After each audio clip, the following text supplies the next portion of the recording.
So Slasher High is a comedy slasher that I had never seen before, and I literally just bought for its cover, pretty much. Like, really? Could you pass that? I didn't think so. At least for a horror fan. Um, it it was pretty incredible. I wish I would save this one for Halloween because I already have a huge pile of films to review for my 31 Days of Horror. And that one would have been perfect, but like I said, I already have a 31, so I'm getting full. But, I mean, let's get this started. Right from the get-go, you pretty much know what you're getting into, obviously. All you have to see is the cover. There's not much of this in it, which kind of disappointed me a little bit, but there is a lot of fun to be had, no doubt. For anybody who knows the Trauma films and Return to Nukem High and Class of Nukem High, the intro to this film really feels like that, starting off with the music and the craziness. It's not as disgusting as Trauma, but it's loaded with 80s feels and 80s music for sure, and it just keeps on going from there.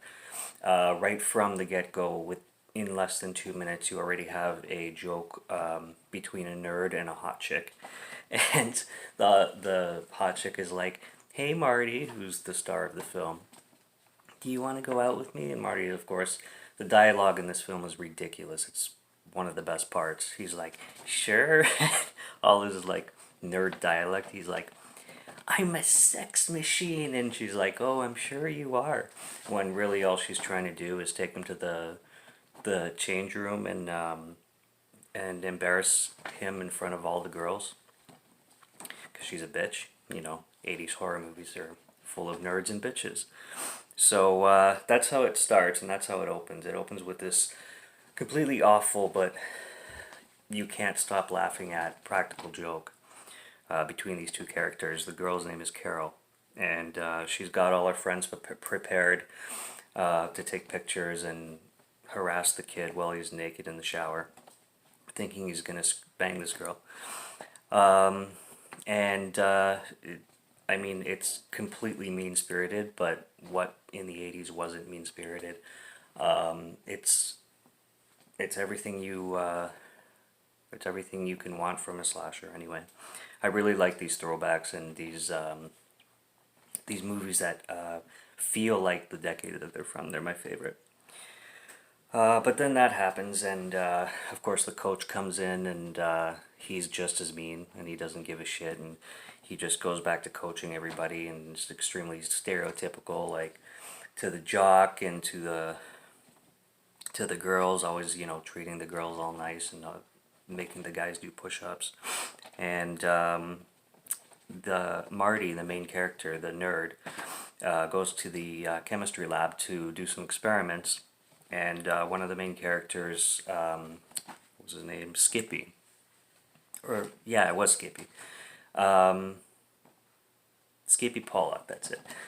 Sneaks off to the chemistry lab to go screw with the kid, and ends up mixing all the chemicals up while Buddy's in the bathroom and going back to the gymnasium.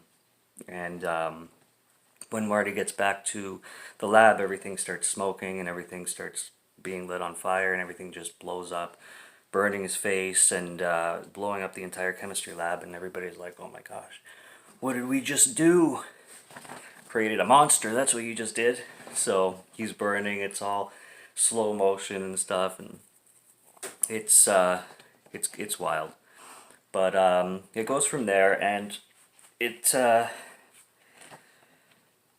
basically, yeah, Marty's just taken to the hospital, and then the girl who put him in the shower basically wakes up from a dream, and apparently it's some years later. But I was kind of confused on this because I figured it was just the next day. They all looked the same, and apparently they were planning a reunion, but they didn't mention how much time had passed, so they didn't really do much at explaining that, but apparently they have this plan to meet at the school, the abandoned school, and later on in the film you figure out it's 5 years later. So They decide to take all their friends and all their pals and go party at this school, this abandoned school where this accident happened. And clearly, you can tell that somebody's going to be waiting for them because it's kind of obvious. And the slasher just basically begins from there. They go into the lab where everything happened, and all the lockers are destroyed pretty much, but they're still intact. But everything in them is just old, and they start finding little things that they left behind, like personal things, like gloves or a calculator, stuff like that. And then they find Marty's locker, and there's nothing in there, of course. But it's really weird because apparently in the room there's these tables and bottles of booze and beer everywhere. That the place was abandoned. They didn't put any of it there. They didn't bring any of that in, but they just start drinking it. Like, hey, let's party. Like, who cares who left this booze here? It's 5 years later, but I'm sure it's still good. I'm sure Marty's not haunting the hallways or anything, because why would he? It's the 80s. Nobody stalks people in the 80s movies. But, so of course, Skippy, he's the comedian, starts giving all the urban legends of Marty and what happened to him after the accident and how he became, crazy and just snapped and maybe is still around today, and starts messing around and joking around, which basically ends up, having shit actually go down, which usually does. But one guy, starting with the kills, Ted, one of the guys who decides to drink a beer, it ends up making his stomach explode with intestines just coming out. It's really gnarly. Like practical effects from the 80s, just skin ripping, bursting, just splatter everywhere. It's pretty badass. There's a girl who gets basically burnt in acid in a bathtub. Kind of Marty really pays homage to how he was treated in high school to everybody else. It's kind of funny that way. There's a tractor kill that's also gnarly. This guy, his name is Joe, is fixing the underneath of a tractor while this beam is holding it up, and Marty comes along. By the way, Marty, he wears a Joker mask, not like Batman Joker, but like one of those like medieval style Jokers with the red bells with the white faces with the big smile. That's his killer mask. I've never really seen that in a slasher. I really liked that, actually. It was really unique.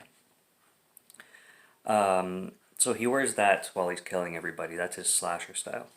And Joe is fixing underneath of the tractor, and here comes Marty taking the beam away. And Joe's got to hold the thing up and just basically got to lift. So Marty turns the blade on, and he's trying to lift it as hard as he can, but trying to be a jock, but you can only go so far. And then Marty slits the guy's arms so he can't hold it anymore, and it just comes right down on him. And yeah, that's definitely the best kill of the film. But yeah, I'm really bad. Like, I'm trying to, every time I watch a film, I try to keep track of everybody's names right from the beginning, because I'll always miss somebody's name, and then I'm just waiting for somebody to say their name, and I'm just waiting and waiting and waiting, and nobody will say that person's name, and it drives me absolutely nuts. It's my biggest pet peeve of watching films, is keeping track of everybody's name. So I try my best, but especially keeping track of the important ones. But it doesn't always work super well. But what can you do? So yeah, that's pretty much the best kills. They come across a janitor too, who actually ends up being a pretty funny guy, but he gets killed real quick. Gets nailed to a door, kind of Halloween style, Michael Myers. And yeah, Carol, the girl who tricked him to getting in the shower, is the final girl, so she's being chased all over the school. And apparently Marty can teleport, because that's what slashers are in the 80s. Apparently the killer can teleport, or he just knows the school like the back of his hand, but still, I mean, from the places he ends up from one to the other, it's just doesn't make any sense, but he does it.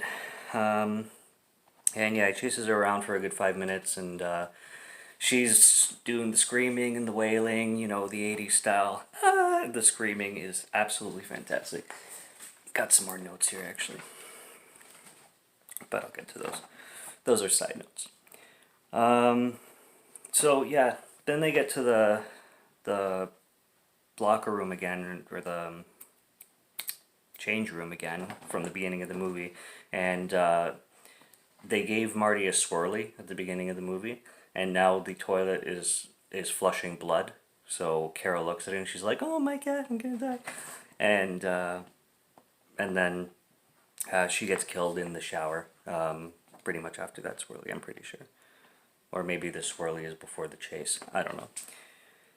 Either way, that all happens, and yeah, Carol ends up being killed. The last one killed in the shower, and then Marty is like, "Yeah, I got you all back," and he starts cheering. He's like, "I got you, motherfuckers, I got you." And then he starts hallucinating where everybody that he killed comes back kind of zombified in a bunch of fog, which is really cool, actually. It's the fog that, like, kind of, like, steams up to here, where people will hide underneath and they'll just pop out of the fog and go, like, ooh, with their faces all dead and stuff. And I really thought that was a cool scene. So Marty's just going crazy, and he's already got his mask off. He's the same big glasses that he had at the beginning of the film, and then he tries to escape the school, and it's chained, and then he unlocks the chain, and then he opens the doors, and then there's all those ghouls coming again with their hands like that, and then it stops, and then it cuts frame, and this is where they should have ended the film, because I don't like everything that happened after that. I won't really spoil it, like what happened after that. It's only like another 2 minutes, but we've all seen that film that could have ended perfectly, but they had to add something else that's dumb, and that really takes away from the perfection of what happened before it. So, I won't say it. I'm gonna keep that spoiler free. But I mean, I already said a lot about the film anyway. If you haven't seen Slaughter High yet, highly recommend Slaughter High. It was released from Vestron Video recently. That's the one I have, and like I said, it's one to throw on at Halloween. It's the perfect drive-in film. It's the perfect midnight film. But yeah, that's what I got for that. Side notes, I got bad acting, of course. The acting's atrocious, but that's what makes it fun. Kind of a silly story, but a lot of slasher elements and a lot of good kills, which is always nice. But best screaming ever, obviously, which I mentioned. And I put, ooh, Bush, because yeah, there's some Harry Bush in this film. It's the 80s, okay? It's right after the 70s. You're gonna have it. So, till next review, cheers and good night.